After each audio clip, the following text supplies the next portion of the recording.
Hello everyone, welcome to Guidely. How are you all? I hope you all are good and doing great. और आपको ये तो पता है ना कि आज से आपके रजिस्ट्रेशन स्टार्ट हो रहे हैं। भाई अगर नहीं पता है तो जाग जाइए, क्योंकि आज से आपके रजिस्ट्रेशन स्टार्ट हो रहे हैं। बहुत सारे एस्पिरेंट हैं जो पहली बार जेआईबी के लिए रजिस्ट्रेशन कर रहे हैं, उनको कहाँ रजिस्ट्रेशन करना है ये भी मैं आपको बताऊंगी आज इस वीडियो सीरीज के जरिए। इसके अलावा कई सारी आप गलतियां भी करते हैं, सिलेबस नहीं समझते, स्ट्रैटेजी नहीं बताते, तो वो कौन सी गलतियां हैं जो आप हमेशा करते हो और जो आपको नहीं दोहरानी है ताकि अपने जेआईबी एग्जाम को आप फर्स्ट अटेम्प्ट में क्लियर कर सको। ये सारे सवालों का जवाब लेकर के मैं आपकी मेंटर प्रगति मिश्रा।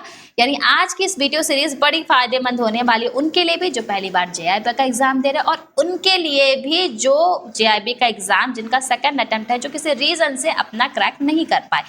तो क्योंकि अगर हाल फिलहाल पेपर पैटर्न की बात की जाए तो जैब का जो पेपर पैटर्न है वो टफ हो गया है। मे साइकिल की अगर बात की जाए ना, मे साइकिल से कंपेयर किया जाए तो जो पेपर पैटर्न था काफी उसने चौंकाया, क्योंकि आईएफएस की बात की जाए जहां वो मॉडरेट आया था, वहीं आरबीडब्ल्यू की केस स्टडी ने बिल्कुल चौंका दिया था। एएफएम को टैकल करना जहां थोड़ा इजी हुआ था, तो वहीं पीपीबी की केस स्टडी ने हैरान कर दिया था। तो पेपर पैटर्न तो आपका टफ हो गया है।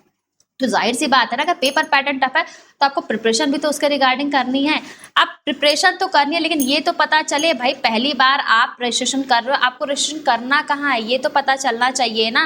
क्योंकि पहले ये तो पता रहे कि एग्जाम कौन सा टैकल करना है, तभी तो हम आगे बात कर पाएंगे, तभी तो हम आगे अपनी स्ट्रैटेजी बना पाएंगे ना। तो उसके लिए आपको जाना है आईआईबीएफ की वेबसाइट पे। ठीक है, अगर आप पहली बार एस्पिरेंट है तो उन्हें मैं बता दूं, आप आईआईबीएफ की वेबसाइट पे जाएंगे, वहां जाकर के आप देख सकते हो कि आपका रजिस्ट्रेशन जो है वो 3 PM से आपका स्टार्ट हो रहा है। इसके लिए आप क्या करोगे, आपको अप्लाई नाउ सेक्शन पे जाना है, वहां पे आपको मेंबरशिप में जाना है। मेंबरशिप में जाकर के आप अप्लाई कर सकते हो। आप देख सकते हो इसके रिगार्डिंग आपको सारे इंस्ट्रक्शन भी मेंशन किए गए कि आपको किस तरीके से अप्लाई करना है। तो ये इसमें मैंने आपको ये बताया कि आपको कहाँ जाकर के रजिस्ट्रेशन करना है, कैसे रजिस्ट्रेशन करना है, ये भी आप देख सकते हो। आपको मेंबरशिप में आप जाओगे, आप आईबीएफ की वेबसाइट पे जाओगे, आप मेंबरशिप में जाओगे, क्योंकि आप जेआईबी एग्जाम देने जा रहे हो। जो डीबीएफ है उनको कंसीडर करना है नॉन मेंबरशिप के लिए। ठीक है, जो डीबीएफ के लिए प्रिपेयर कर रहे हैं उनको नॉन मेंबरशिप में जाना है, लेकिन आप जेआईबी के लिए टैकल करो तो आपको मेंबरशिप में जाना है। मेंबरशिप में जाने के बाद आप अप्लाई कर सकते हो, जहां आप देख सकते हो कि आपको आईडी प्रूफ चाहिए और भी मेंबर रजिस्ट्रेशन आपको करना है। और अगर आप ऑलरेडी रजिस्टर्ड हो तो उसके रिगार्डिंग भी आप यहाँ पे देख सकते हो। अगर आपने ऑलरेडी रजिस्ट्रेशन कर रखा है तो उसके रिगार्डिंग भी आपको अगर फिर से रजिस्ट्रेशन करना है तो आप कर सकते हो। तो ये तो बात हो गई कि आपको रजिस्ट्रेशन कहाँ करना है। साथ ही साथ आपको गाइडलाइंस भी मेंशन की गई है कि आपको किस तरीके से फोटो इमेज क्या होना चाहिए, जेपीजी फॉर्मेट में होना चाहिए, फोटो का साइज क्या होना चाहिए, एप्लीकेशन कैसे करना है आपको डुप्लीकेट आईडी पे। तो ये सारी चीजें आपको मेंबरशिप वाले कॉलम में तो मिल जाती है। अब ये तो पता चल गया कि रजिस्ट्रेशन कहाँ जाके करना है। अब ये भी तो पता होना चाहिए ना कि एग्जामिनेशन डेट कहाँ है। भाई अगर एग्जामिनेशन डेट पता होगी तभी तो आगे जाकर के बात बढ़ेगी, तभी तो ये जो पेपर पैटर्न टफ हो रखा है इसको टैकल किया जा पाएगा। तो रजिस्ट्रेशन डेट की अगर मैं बात करूं तो जो विंडोज है आपका 1 अगस्त से लेकर 31 अगस्त तक आपका विंडोज ओपन है। यानी इस ड्यूरेशन में जाकर के आप अपने रजिस्ट्रेशन करवा सकते हो आईआईबीएफ की वेबसाइट पे। जैसा कि मैंने आपको बताया, मेंबरशिप में आप जाकर के आप रजिस्टर कर सकते हो खुद को एज एन ऑर्डिनरी मेंबर। और उसके रिगार्डिंग आपको फोटोज का साइज क्या होना चाहिए, आपको आईडी के लिए क्या एप्लीकेबल है, और साथ ही साथ अगर आप ऑलरेडी रजिस्टर्ड हो तो उससे भी आप फिर से रजिस्टर कर सकते हो इसी आईआईबीएफ की वेबसाइट पे जाकर के। अब ये तो पता चल गया कहाँ जाकर रजिस्ट्रेशन करना है, लेकिन अब ये भी तो पता होना चाहिए कि एग्जाम डेट कब से है। तो अगर एग्जाम्स की बात करूँ तो आपका एग्जाम स्टार्ट हो रहा है 2 नवंबर से। 2 नवंबर से आप देख सकते हो आपका एग्जाम स्टार्ट हो रहा है। यानी अगर देखा जाए तो आज से आपके पास हार्डली 3 मंथ्स हैं, सिर्फ और सिर्फ आपके पास 3 महीने हो रखे हैं अब से। तो इन 3 महीनों की स्ट्रैटेजी क्या होनी चाहिए, 3 मंथ्स में आपको ऐसे प्रिपरेशन करना है कि बिल्कुल आपका जेआईबी एग्जाम सारे पेपर क्लियर हो जाए। क्योंकि आप देख सकते हो सबसे पहले 2 नवंबर से आपका फर्स्ट एग्जाम स्टार्ट हो रहा है जो कि आईईआईएफएस का है। अगेन 8 नवंबर को आपका पीपीबी का एग्जाम है और 9 नवंबर को आपका एएफएम का एग्जाम है, और सबसे लास्ट 16 नवंबर को आपका आरबीडब्ल्यूएम का एग्जाम हो रखा है। ये आपकी वो एग्जामिनेशन डेट थी। यानी आपको जो प्रिपरेशन करनी है, आपको स्ट्रैटेजी इन 3 महीनों को ध्यान में रख करके बनानी है कि 3 महीने आपकी फुल प्रूफ होने चाहिए। फुल प्रूफ आपको सॉलिड स्ट्रैटेजी बनानी है ताकि आप एग्जाम को टैकल कर सके। आप बात करते हैं कि आपका एग्जाम में कौन कौन से पेपर्स आते हैं, किन किन पेपर्स के साथ आपको टैकल करना है, उनका वेटेज क्या है। तो अगर मैं बात करूं आपके सिलेबस की, तो जैसा कि मैंने बताया आपके टोटल 4 पेपर्स होते हैं, जिनमें आपका आईएफएस का एग्जाम होगा सबसे पहले 2 नवंबर को, देन आपका पीपीबी का एग्जाम है जो कि आपका 8 नवंबर को है, फिर आपका एएफएम का एग्जाम है जो कि मैंने बताया आपका 9 नवंबर को, एंड देन आपका आरबीडब्ल्यूएम का एग्जाम है जो कि आपका 16 नवंबर को होगा। अब बात करते हैं अगर सिलेबस की इनके या फिर चैप्टर्स की, क्योंकि आपको ये तो पता है ना कि एग्जाम की डेट तो पता चल गई, लेकिन ये तो पता होना चाहिए कि जो एग्जाम टैकल कर रहे हैं आप, उनमें सिलेबस क्या है, उनका कितने चैप्टर्स हो रखे हैं, किन वेटेज क्या है, किन टॉपिक्स पे ज्यादा ध्यान देना और किन पे थोड़ा कम ध्यान देंगे तो भी काम चल जाएगा। तो अगर आईएफएस की बात करूं जो कि मैं आपको पढ़ाती हूं, तो इसमें टोटल 45 चैप्टर्स हो रखे हैं। वहीं पीपीबी की बात की जाए तो इसमें 55 चैप्टर्स हो रखे हैं। एएफएम में आपके 35 चैप्टर्स हैं और वहीं आपके आरबीडब्ल्यूएम में आपके 30 चैप्टर्स हो रखे हैं। तो ये तो हो गया ओवरऑल एक ओवरलुक, मैंने आपको इंसाइट दिया है चैप्टर्स के रिगार्डिंग। अब बात करते हैं चैप्टर वाइज क्या आपकी स्ट्रेटजी होनी चाहिए, यानी कौन से चैप्टर से या फिर कह सकते हैं मॉड्यूल वाइज आपकी स्ट्रेटजी क्या होनी चाहिए। क्योंकि देखिए अगर आप सोच रहे हो किसी एक मॉड्यूल को बहुत अच्छे से पढ़ लिया, दूसरा मॉड्यूल छूट गया तो कोई नहीं, काम चल जाएगा, लेकिन यहाँ आप गलती कर रहे हो, यहाँ आप पूरी तरीके से यही आप हमेशा गलती कर देते हो। क्योंकि आप क्या करते हो, आपने सोचा चलो ठीक है कोई भी मॉड्यूल आगे पढ़ लेंगे, नंबर तो मिल जाएंगे। मॉड्यूल वाइज वेटेज पता होना बहुत ही ज्यादा जरूरी है आपके लिए, क्योंकि अगर आपको मॉड्यूल वाइज वेटेज नहीं पता होगा तो आप एग्जाम को टैकल कैसे करेंगे। आप सोचोगे चलो मैं कोई भी मॉड्यूल पढ़ लूँ, क्वेश्चन तो आ ही जाएंगे, ऐसा नहीं है। मॉड्यूल वाइज वेटेज बहुत ही ज्यादा मैटर करता है। जैसे आईएफएस की बात करूं जो मैं आपको पढ़ाती हूं, तो आईएफएस में आपका जो सबसे इंपॉर्टेंट मॉड्यूल होता है वो होता है मॉड्यूल डी। मॉड्यूल ए में आपके टोटल 11 चैप्टर्स हो रखे हैं, ठीक है। मॉड्यूल ए में आपके 11 चैप्टर्स हैं। वहीं मॉड्यूल बी में आपके 8 चैप्टर हो रखे हैं। मॉड्यूल सी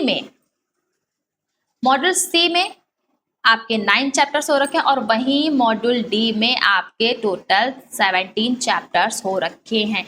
ये है आपका मॉड्यूल वाइज वेटेज जिसको आपको टैकल करना है। यानी अगर मोस्ट इंपॉर्टेंट मॉड्यूल की बात करूँ आईएफएस में, तो आपका मॉड्यूल डी बहुत वेटेज रखता है, क्योंकि मॉड्यूल डी से आपके नंबर ऑफ क्वेश्चन आते हैं। अगर मॉड्यूल डी की मैं बात करूँ तो मॉड्यूल डी से आपको ऑलमोस्ट 35 से 40 मार्क्स ये मॉड्यूल आपका कवर करता है, और वही मॉड्यूल ए और बी दोनों आपका 15 से 20 मार्क्स आपका ये मॉड्यूल कवर करता है अलग अलग सेपरेटली, ठीक है। ईच मॉड्यूल आपका 50 से 20 मार्क्स ये आपका कवर करता है। और मॉड्यूल सी भी आपका अगर मे टर्म से कंपेयर किया जाए तो मॉड्यूल सी का वेटेज थोड़ा सा कम देखा गया है इस बार, क्योंकि मे साइकिल में ना आपका मॉड्यूल सी का वेटेज थोड़ा कम देखा गया है, मॉड्यूल डी पे वेटेज बढ़ा दिया गया। तो आईएफएस में अगर क्रैक करना है तो भाई मॉड्यूल डी तो पढ़ना पड़ेगा, मॉड्यूल डी को आप इग्नोर नहीं कर सकते। प्रायोरिटी बेसिस पे क्या होना चाहिए आपको, अगर प्रायोरिटी बेसिस पे आप प्रिपरेशन कर रहे हो तो मॉड्यूल आपका स्ट्रैटेजी क्या होना चाहिए आईएफएस के लिए कि आपको मॉड्यूल डी को बिल्कुल इग्नोर नहीं करना है। जितने भी चैप्टर्स हैं, जितने भी टॉपिक्स हैं, उन सबको आपको कवर करना है, क्योंकि नंबर ऑफ टॉपिक्स या कैसे नंबर ऑफ क्वेश्चंस आपका ये चैप्टर कवर करता है। इसके बाद आप मूव कर सकते हो मॉड्यूल सी की तरफ, क्योंकि वेटेज हालांकि मे साइकिल में थोड़ा कम वेटेज देखा है, लेकिन अगर मॉड्यूल डी के बाद बात की जाए तो वेटेज तो है। मे साइकिल में अगर मैं बात करूं तो मॉड्यूल बी का वेटेज थोड़ा ज्यादा देखा गया था, तो आप मॉड्यूल बी और सी को साथ में कंपेयर कर सकते हो, क्योंकि अभी इस वक्त इक्वली इसका वेटेज हाल फिलहाल के एग्जाम में देखा गया। देन सबसे लास्ट आपको जाना है मॉड्यूल ए पे, 15 से 20 मार्क्स आपको कवर करता है। अगेन मॉड्यूल डी आपका मोस्ट इंपॉर्टेंट मॉड्यूल हो रखा है regarding your point of view. तो आपकी स्ट्रेटजी क्या होनी चाहिए, स्ट्रेटजी तो ऐसी होनी चाहिए कि मॉड्यूल डी को बिल्कुल भी इग्नोर नहीं करना है। अब बात करते हैं आपके पीपीबी के सब्जेक्ट की। पीपीबी सिलेबस बहुत ज्यादा वास्ट है, टोटल 55 चैप्टर्स हो रखे हैं। बहुत बार स्टूडेंट हैरान हो जाते हैं कि मैम 55 चैप्टर्स हैं, इन 55 चैप्टर्स को टैकल कैसे करना है, बहुत मुश्किल हो रखी है, क्या करें कैसे करें। तो बैंकिंग का कॉन्सेप्ट आपका लेंथी है। आप अगर मॉड्यूल वाइज की बात करूं तो मॉड्यूल ए में आपका कवर करता है जनरल बैंकिंग ऑपरेशन, वहीं मॉड्यूल बी आपका कवर करता है फंक्शंस ऑफ बैंक को, मॉड्यूल सी आपका कवर करता है बैंकिंग टेक्नोलॉजीज को, और वहीं मॉड्यूल डी आपका कवर करता है ethics in banks and financial institution को।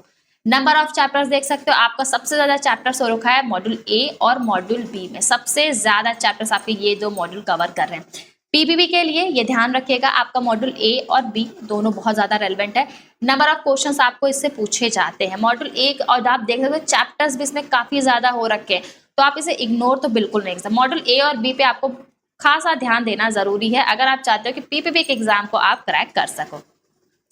अब बात करते हैं स्टूडेंट्स के फियर की, यानी स्टूडेंट्स को बड़ा फियर होता है एएफएम पे कि एएफएम कैसे ट्रेक करें, कॉन्सेप्ट भी है, न्यूमेरिकल्स भी है, न्यूमेरिकल्स तो समझ में ही नहीं आ रहे हैं कैसे किया जाए। एएफएम के रिगार्डिंग अगर मैं बात करूं तो एएफएम में भी आपका टोटल 35 चैप्टर्स है, ठीक है। और अगर मैं मॉड्यूल वाइज बात करूं तो मॉड्यूल ए में आपका 11 चैप्टर्स है, वही मॉड्यूल बी में आपके 20 चैप्टर्स हैं, मॉड्यूल सी आपका 10 चैप्टर कवर करता है, मॉड्यूल डी आपका 7 चैप्टर्स कवर कर रहा है।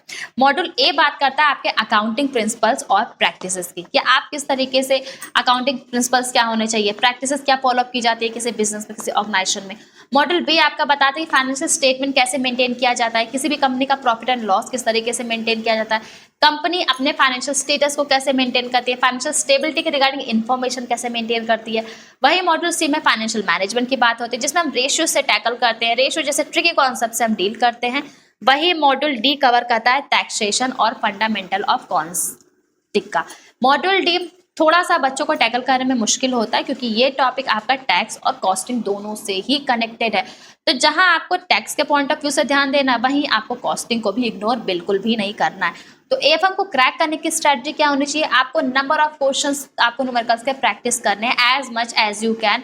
जितना ज़्यादा आप न्यूमेरिकल्स प्रैक्टिस करते जाओगे उतना ही ज़्यादा आपका कॉन्सेप्ट बूस्टअप होता जाएगा, क्योंकि ए और बी मॉड्यूल में चैप्टर्स भी ज़्यादा हो रखे हैं, और ये चैप्टर ए आपका कॉन्सेप्चुअल वाइज बहुत ज़्यादा इंपॉर्टेंट है, वहीं चैप्टर बी और सी आपका न्यूमेरिकल वाइज इंपॉर्टेंट हो रखा है। तो आपको स्ट्रैटेजी क्या होनी चाहिए कि आपका इसी प्रायोरिटी बेसिस पे होना चाहिए, क्योंकि अगर थ्योरी में आपको चैप्टर मॉड्यूल ए कवर करना है और न्यूमेरिकल में आपको बी और सी को इक्वल इंपॉर्टेंस देनी है, तभी आप इसे क्रैक कर पाओगे।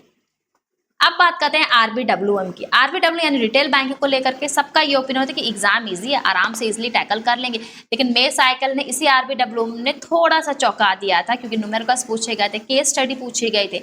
वहीं अगर इसके मॉड्यूल वाइज बात करूँ तो मॉड्यूल ए में आपका कवर करता है रिटेल बैंकिंग, जिसमें टोटल 4 चैप्टर्स हो रखे हैं। वहीं मॉड्यूल बी बात करता है रिटेल प्रोडक्ट्स और रिकवरी की, जो टोटल 12 चैप्टर्स कवर करता है। मॉड्यूल सी में टोटल 6 चैप्टर्स हो रखे हैं, और इसमें बात होती है फाइनेंशियल मैनेजमेंट की, और मॉड्यूल डी में वेल्थ मैनेजमेंट की बात होती है, और ये कवर करता है टोटल 8 चैप्टर्स। तो ये तो हो गए मॉड्यूल वाइज बातें। अगर आरबीडब्ल्यू की बात करें तो ओपिनियन लोग आपका ये होता है कि बहुत इजीली टैग कर लेंगे, आराम से 10 दिन पहले पढ़ेंगे, लेकिन ये गलती नहीं करना, क्योंकि लास्ट टाइम आरबीडब्ल्यू का एग्जाम थोड़ा डिफिकल्टी लेवल इसमें देखा गया था, न्यूमेरिकल्स देखे गए थे, एड ऑन न्यूमेरिकल्स देखे गए थे इसमें। तो आपको क्या करना है, टैकल करने का सबसे बेहतर तरीका आपका ये है कि आपको मॉड्यूल बी पे देख सकते हो नंबर ऑफ चैप्टर्स से पूछे गए हैं, ये आपको मेजर फोकस करना है, और जो एडिशनल चैप्टर्स हैं उससे आपको न्यूमेरिकल्स पूछे गए थे उसे भी आपको टैकल करना है, जैसे फॉर्म 15G, फॉर्म 15H, ये सारे कॉन्सेप्ट भी आपसे पूछे जा रहे थे आरबीडब्ल्यूएम में। तो आपको टैकल करने का सिर्फ एक तरीका है, आपको प्रायोरिटी बेसिस पे चैप्टर वाइज करना है, यानी चैप्टर मॉड्यूल ए पे तो आपको ध्यान देना है, क्योंकि आपका बेसिक है, थ्योरी कवर कर रहा है। वहीं मॉड्यूल बी पे आपको थोड़ा ज़्यादा वेटेज देना पड़ेगा, और एडिशनल चैप्टर्स पे भी, क्योंकि न्यूमेरिकल्स कवर कर रहा है, उस पर आपको इंपॉर्टेंस थोड़ी ज़्यादा देनी होगी, तभी आप इस एग्जाम को ईजिली क्रैक कर पाओगे। तो ये तो बात हो गई सारे पेपर्स की और मॉड्यूल वाइज उनके वेटेज की, जिसमें मैंने आपको ये बताया कि क्या मॉड्यूल वाइज वेटेज होता है और किन मॉड्यूल्स पर आपको थोड़ा एक्स्ट्रा फोकस करना है, अगर आप चाहते हैं कि आप अपने JIB एग्जाम को बेहतर तरीके से अप्रोच कर सके और उसे क्रैक कर सके। आप कुछ कॉमन कंसर्न की बात कर रहे थे, जो मुझे हमेशा सुनने को मिलता है, जो एस्पिरेंट पहली बार एग्जाम देने जा रहे हैं वो भी, और जिन्होंने पेपर दिया उनसे भी मुझे कॉमन कंसर्न मिलता है रिगार्डिंग पेपर पैटर्न। क्या पेपर पैटर्न चेंज हुआ है, क्या कोई न्यू पैटर्न आया है? तो अगर मे साइकिल से कंपेयर किया जाए, यानी May 25 में जो आपका एग्जाम हुआ था उससे अगर कंपेयर किया जाए, तो हाँ, पेपर पैटर्न में कहीं ना कहीं चेंजेस देखे गए हैं, क्योंकि अब IAF ज़्यादा से ज़्यादा फोकस करने लगा है कॉन्सेप्ट बेस्ड MCQ पे। May 25 की बात की जाए, चाहे IFS की बात की जाए, चाहे PPP की बात की जाए, चाहे ही AFM या फिर RBWM की बात की जाए, इन सारे ही पेपर में एक चीज़ कॉमन थी कि जो MCQ पूछा गया था वो पूरी तरीके से कॉन्सेप्चुअल बेस था, यानी कॉन्सेप्चुअल बेस्ड MCQ पे ज़्यादा फोकस किया गया था मे साइकिल के आपके एग्जाम में।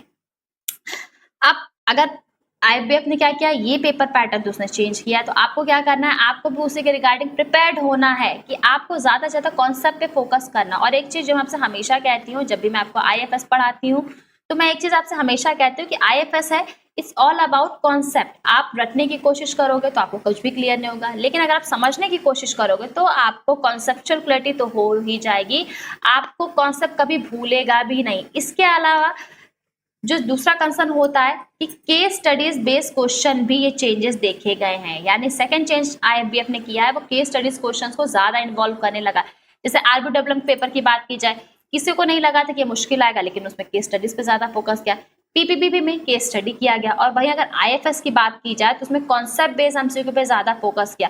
तो ये आपका स्लाइटली पेपर पैटर्न चेंज हुआ है, जो कि आईएफबीएफ के जरिए देखा गया है। मे 25 साइकिल में आपका ये पेपर पैटर्न चेंज हुआ है।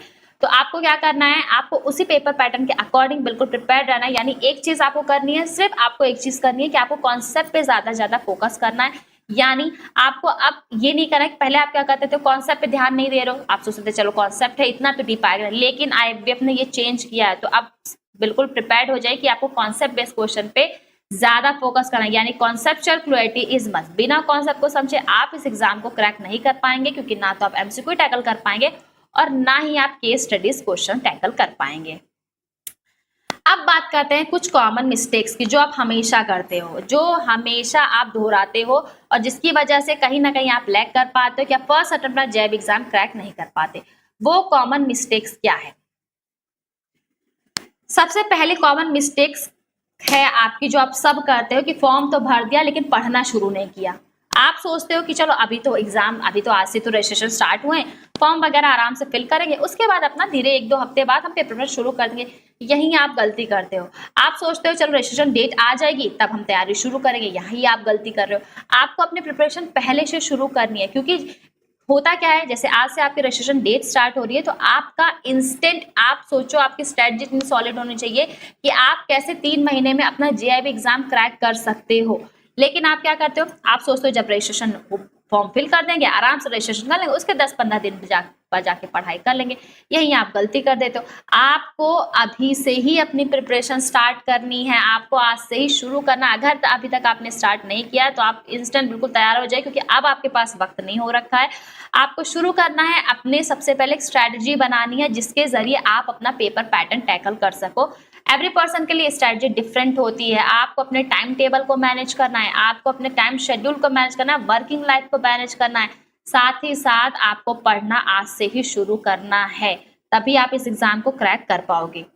दूसरी कॉमन मिस्टेक्स आप लोग करते हो कि आप फुल सिलेबस को ना रट्टा मारने की कोशिश करते हो। बहुत बार बहुत सारे एस्पिरेंट्स को मैंने देखा है, उनको लगता है कि पूरा अगर सिलेबस हमने रट लिया तो हम क्लियर कर लेंगे। लेकिन अगर मे साइकिल में, जैसे मैंने बताया, आईएफबीएफ ने आपको पूरी तरीके से चौंका दिया था, क्योंकि अब आईएफबीएफ कॉन्सेप्ट पे फोकस करने लगा, केस स्टडी पे आपकी कॉन्सेप्चुअल बेस्ड आ रही है।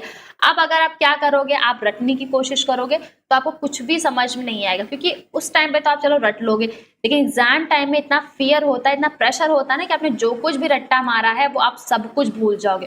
तो रटना बिल्कुल नहीं है, क्योंकि पेपर पैटर्न भी जैसा मैंने आपको बताया चेंज हो गया है, कॉन्सेप्ट पे ज्यादा फोकस आईएफबीएफ कर रहा है। तो आपको कॉन्सेप्ट को रटने की बजाय उनको समझना है, उनको कॉन्सेप्चुअल क्लियरिटी आपकी मस्ट है, तभी आप एग्जाम को बेहतर तरीके से अप्रोच कर पाओगे और उसे क्लियर कर पाओगे। तीसरी मिस्टेक्स आप कहते हो प्रैक्टिस नहीं करते हो एमसीक्यू की। आपको लगता है कि अरे ठीक है, एमसीक्यू तो कॉन्सेप्ट से ही आ रहे हैं, आराम से, कोई दिक्कत नहीं है, हमने कॉन्सेप्ट पढ़ लिया है, अब तो हम एमसीक्यू सॉल्व कर ही लेंगे। लेकिन ये भी आप गलती कर देते हो, क्योंकि एग्जाम में आपका जो पेपर पैटर्न की अगर मैं बात करूं, जो नया पेपर पैटर्न की अगर मैं बात करूं, तो आपका क्वेश्चन तो इजी दे देता है, लेकिन क्योंकि आपके ऑप्शंस के साथ ट्रिक कर देता है, ऑप्शन ट्रिकी कर देता है, कंफ्यूजिंग कर देता है, या फिर क्वेश्चन आईएफबीएफ ट्विस्ट करके दे देता है। अगर आप एमसीक्यू की प्रैक्टिस कर रहे हैं तब तो आप इसे टैकल कर लेते हो, लेकिन अगर आप एमसीक्यूज की प्रैक्टिस नहीं कर रहे हो तो आपको इन्हें टैकल करने में बहुत मुश्किल होने वाली है। तो एमसीक्यू की प्रैक्टिस को बिल्कुल भी निगलेक्ट नहीं करना है। आपको जितना आप कॉन्सेप्ट पढ़ते जा रहे हो, जो भी कॉन्सेप्ट आप पढ़े उससे रिलेटेड एमसीक्यू आप इंस्टेंट बेसिस पे सॉल्व करो। फायदा आपका ये होगा कि आपका कॉन्सेप्ट भी रिवीजन होता जाएगा और आपकी प्रैक्टिस भी हो जाएगी, और आपका यही आपका कॉन्फिडेंस बूस्ट करने का काम करता है। लेकिन आप क्या करते हो, आप कॉन्सेप्ट पढ़ लेते हो, एमसीक्यू पढ़ ही नहीं रहे हो, प्रैक्टिस ही नहीं कर रहे हो आप उसकी। तो जब एग्जाम में आप पेपर देने बैठेंगे ना, तो ऐसा लगेगा कि ये तो कुछ समझ में नहीं आ रहा है। तो अगर कॉन्सेप्चुअल क्लियरिटी चाहिए तो उसके लिए एमसीक्यू की प्रैक्टिस मस्ट है, तभी आप इस पेपर को क्रैक कर पाओगे, वरना अदरवाइज आपके लिए पेपर बहुत डिफिकल्ट होने वाला है। अब ये तो पता चल गया कि क्या करना है, अब तैयारी कैसे करनी है। तो उसके लिए मैं बता दूं, गाइडली का प्री रजिस्ट्रेशन ऑफर लाइव हो चुका है। आपको इसके गाइडली के सारे जीआईबी और सीआईबी प्लान्स पे फ्लैट 20% ऑफ मिल रहा है। अगर आप बैंक स्पो का कोड यूज करते हो तो आपको फ्लैट 20% ऑफ मिलने वाला है। और ध्यान रखिएगा, ये ऑफर से 4 अगस्त तक ही है। तो 4 अगस्त के बाद ये ऑफर अप्लीकेबल नहीं होगा। तो अगर आप चाहते हैं आपको इंक्रीमेंट मिले, प्रमोशन रेडी हो जाए आप, तो फटाफट से इस ऑफर को अवेल कर लीजिए, क्योंकि इस ऑफर में आपको लाइव टेस्ट, आपको live classes, mock test, bundle PDF, free PDF सब कुछ आपको मिलने वाला है। आपको टॉपर स्ट्रेटजी आपको देखने को मिलती है। आप समझ पाते हो कि टॉपर्स ने किस तरीके से अपनी स्ट्रेटजी बनाई थी, जिसके जरिए उन्होंने अपने एग्जाम को टैकल कर पाया था। आप प्रीवियस सेशन ज्यादा से ज्यादा सॉल्व कर पाते हो। तो ये पूरा का पूरा ऑफर आपको बिल्कुल तैयार कर देता है प्रमोशन और इंक्रीमेंट के लिए। तो what are you waiting for, hurry up, क्योंकि पता है ना ये ऑफर से 4 अगस्त तक ही वैलिड चल रहा है। इसके अलावा मैं आपको बता दूं, जीआईबी का फाउंडेशन बैच 2.0 भी स्टार्ट हो चुका है। 20 जुलाई से ऑलरेडी आपका ये बैच स्टार्ट हो चुका है। 20 जुलाई से ऑलरेडी ये बैच आपका स्टार्ट हो चुका है। जिन्होंने भी अभी तक एनरोल नहीं किया, फटाफट से जाइए और कोर्स में एनरोल करिए और कोड यूज करिए बैंकर, और 1799 में आपको ये ऑफर आप अवेल कर सकते हो। इसमें अगर आपने अभी तक अवेल नहीं किया तो डोंट वरी, आपने अभी तक अगर इनरोल नहीं किया कोई इशू नहीं, आपको रिकॉर्डेड क्लासेस में अवेलेबल है। यानी अब तक जितनी भी क्लासेस हुई हैं आप उसको इजीली देख सकते हो, उनसे रेट मॉक टेस्ट सॉल्व कर सकते हो, एमसीक्यू सॉल्व कर सकते हो। इस बैच में आपको मिलने वाले 250+ live classes, doubt solving session, toppers की strategy, early morning late evening class मिल रही है, और सबसे बेनिफिट आपको रिकॉर्डेड क्लास भी आपको मिलती है। Module wise test, mock test, सारी चीज इस बैच में आपको अवेलेबल है। तो अभी भी अगर पढ़ना शुरू नहीं किया तो गलती फिर से मत दोहराइएगा। आप उनमें से एक मत बनिएगा कि आप जेईबी एग्जाम अगर क्रैक करना चाहते हो तो इन गलतियों को तो बिल्कुल मत दोहराइएगा। अगर आप एक स्मार्ट स्ट्रेटजी चाहते हैं तो बैच में एनरोल करना बिल्कुल मत भूलें। तो एनरोल नाउ, और ताकि ऑफर अवेल कर सको। तो आज की वीडियो सीरीज में इतना ही। टेलीग्राम चैनल सब्सक्राइब करना बिल्कुल भी मत भूलिएगा, क्योंकि सारे क्लासेस के रिगार्डिंग, सारे जो नोट्स होते हैं आपकी जो भी क्लासेस उनके रिगार्डिंग आपको पीडीएफ नोट्स भी इसी टेलीग्राम चैनल पे मिलता है। लिंक आपको डिस्क्रिप्शन बॉक्स मिल जाएगा। चैनल को सब्सक्राइब करना बिल्कुल मत भूलिएगा, ताकि आपके और ज्यादा इंपॉर्टेंट नोटिफिकेशन रिगार्डिंग क्लासेस आपको मिलती रहे और आपको सारी इंफॉर्मेटिव वीडियोस और गाइडेंस भी मिलती रहे। तो आज के लिए फिलहाल इतना ही। मिलते हैं अगेन कुछ इंफॉर्मेटिव वीडियोस के साथ। Till then take care.